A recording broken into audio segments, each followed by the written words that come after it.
In 1948, this man had a vision.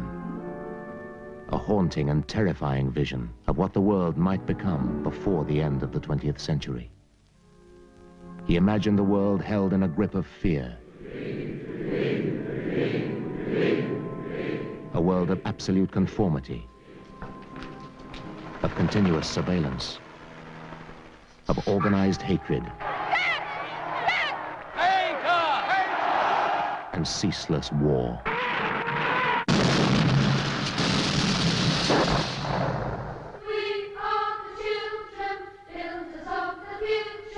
A world where pleasure is forbidden, where language and history are being systematically destroyed, and where living people simply vanish. The visionary was George Orwell. He turned his nightmare into the biggest-selling futuristic novel of our time.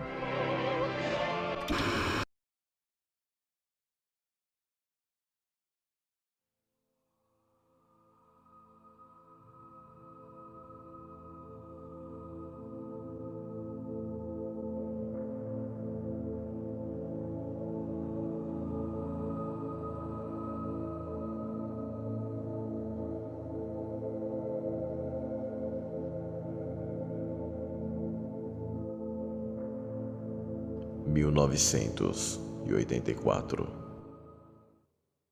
Ele se perguntou, como fizera outras vezes, se não estava louco.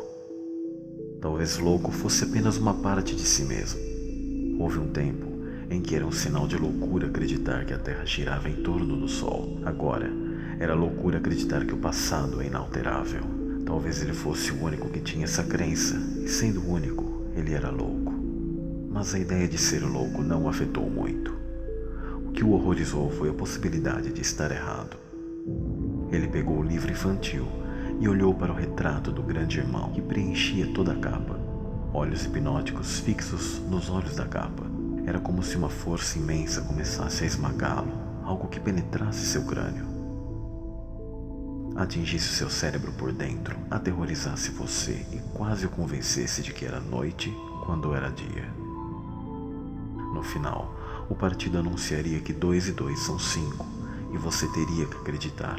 Era inevitável que um dia chegasse e que 2 e 2 fossem 5. A lógica de sua posição exigia isso. Sua filosofia negava não apenas a validade da experiência, mas essa realidade externa existia. A maior das heresias era o senso comum, e a coisa mais terrível não foi que eles te matassem por pensar diferente, mas que eles poderiam estar certos. E afinal, como sabemos que 2 e 2 são efetivamente 4? Ou que a força da gravidade existe, ou que o passado não pode ser alterado? E se o passado e o mundo exterior existirem apenas em nossa mente?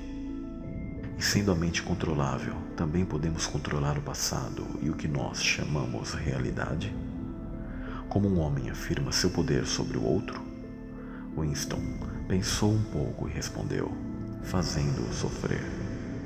Exatamente fazendo-o sofrer. Obediência não é suficiente.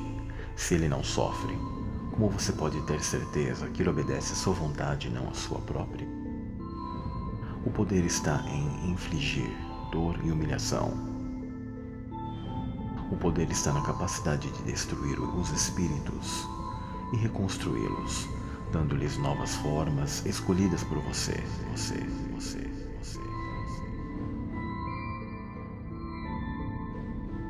Você começa a ver que tipo de mundo nós estamos criando?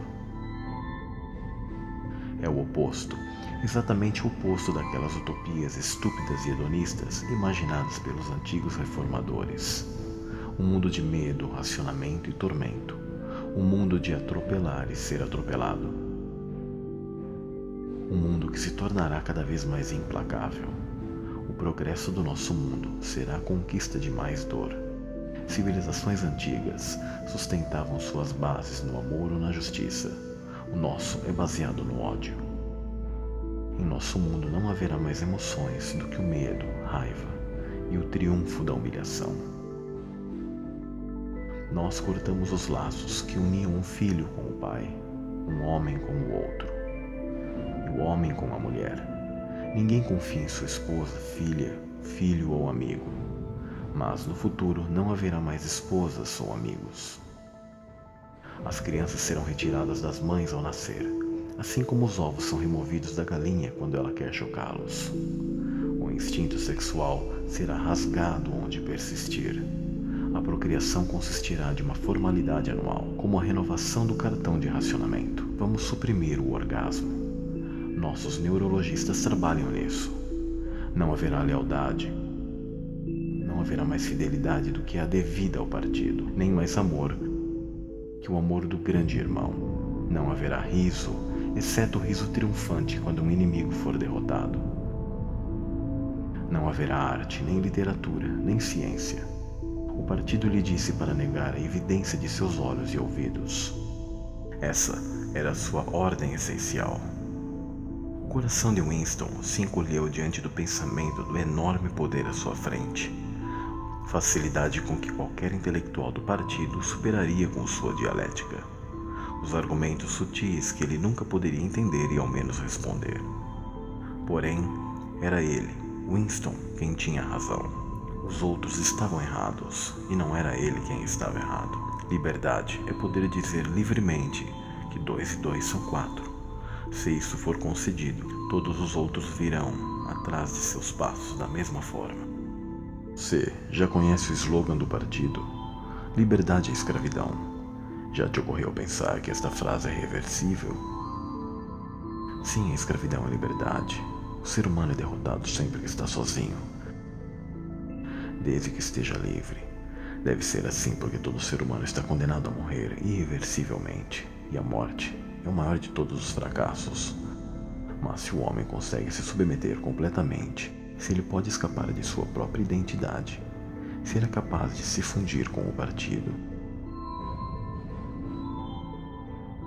ele será todo-poderoso e imortal. A segunda coisa que você tem que perceber é que o poder é poder sobre os seres humanos, no corpo, mas especialmente no espírito. Poder sobre a matéria, a realidade externa, como você chamaria isso, é irrelevante. Nosso controle sobre a matéria é obviamente absoluto. Mas como vai controlar a matéria? Ele exclamou, incapaz de se conter. Você não pode nem controlar o clima e a lei da gravidade. Além disso, a doença, dor, morte. Controlamos a matéria, porque controlamos a mente. A realidade está dentro do crânio. Você aprenderá pouco a pouco, Winston. Não há nada que não possamos alcançar. Invisibilidade, levitação, absolutamente tudo. Se eu quisesse, agora poderia flutuar sobre o chão como uma bolha de sabão. Eu não quero porque o partido não o quer. Você precisa se livrar dessas ideias antiquadas sobre as leis da natureza. Somos nós que ditamos as leis da natureza. Você não as dita. Vocês nem são os donos deste planeta. E a Eurásia e a Ásia Oriental. Vocês nunca as conquistaram. Isso não importa. Nós vamos conquistar quando seja conveniente. E se nunca as conquistarmos, que diferença vai fazer? Nós podemos apagá-los da existência. Oceania é o mundo inteiro. É que o mesmo mundo não é mais uma pitada de poeira. E o homem é apenas um pouco disso. Quanto tempo tem desde que o mundo existe? A Terra foi desabitada por milhões de anos. Que bobagem. A Terra é apenas a nossa idade. Como ela vai ser mais velha? Não existe nada, exceto o que a consciência humana admite. Mas as rochas estão cheias de ossos de animais desaparecidos, mastodontes, enormes répteis que viveram na Terra, muito antes do primeiro homem aparecer. Você já viu aqueles ossos, Winston? Claro que não. Eles foram inventados por biólogos do século XIX. Não havia nada antes do homem. E depois do homem, se ele desaparecesse definitivamente da Terra, não haveria nada também. Não há nada fora do homem. É que o universo inteiro está fora de nós. Pense nas estrelas, você pode vê-las sempre que quiser. Algumas delas estão a 1 milhão de anos-luz de distância, nós nunca podemos alcançá-las. Quais são as estrelas? disse O'Brien indiferente. Apenas algumas bolas de fogo a poucos quilômetros de distância.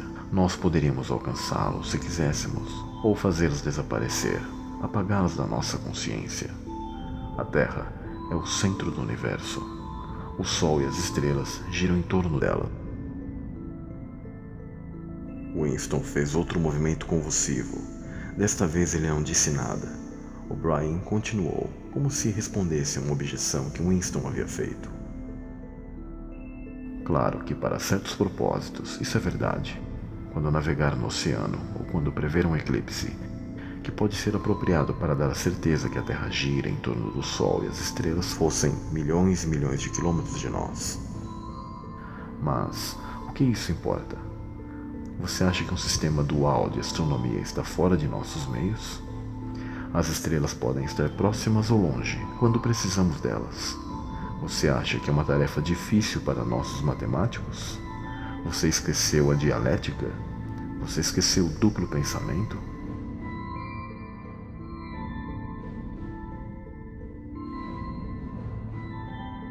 Disse George Orwell.